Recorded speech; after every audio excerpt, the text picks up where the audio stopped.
mon poste, c'est géomètre, maîtreur en fait.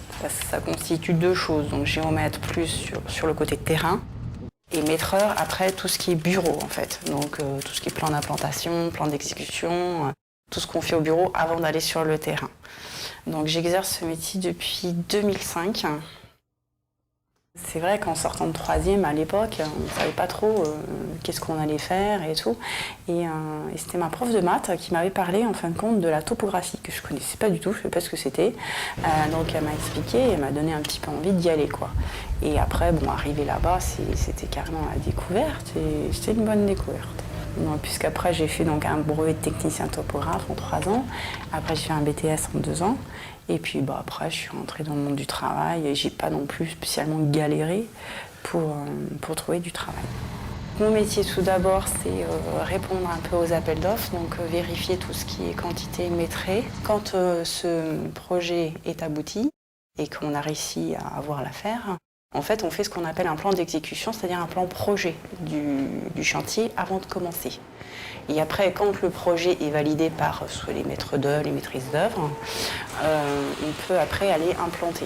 Et après, il y a la phase finale qui s'appelle le plan de récolement. Donc là aussi, il y a un autre levé qui est effectué, mais vraiment pour la fin.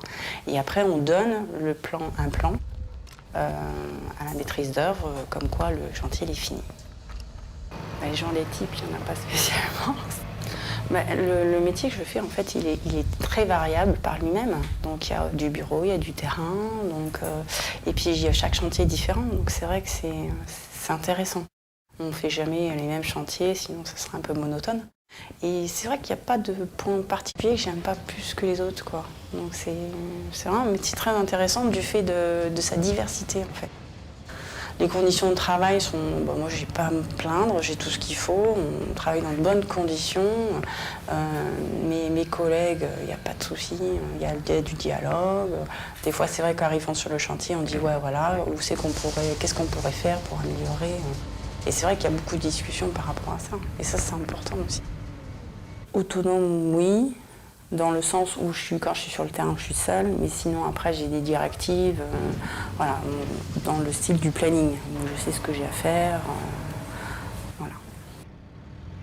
Il faut être quand même rigoureux, avoir un petit peu de réflexion, et après le sens du chantier. Mais bon, ça c'est en faisant un petit peu de terrain qu'on acquiert un petit peu cette expérience. Mais bon, sinon, voilà, il suffit d'aimer ça déjà. Parce que ça, c'est important. Si on aime quelque chose, on y va. Et c'est important. Après, je pense que tout le monde est un petit peu capable de faire ce métier. On ne peut pas dire qu'il est vraiment un métier très masculin ou féminin, on ne peut pas dire, parce que de plus en plus maintenant, il y a des femmes qui sont dans la topographie, et c'est pas un métier non plus spécialement très physique.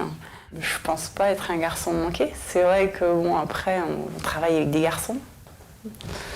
Mais il n'y a pas de souci à ce niveau-là, quoi. Qu'on soit fille ou garçon, ça passe.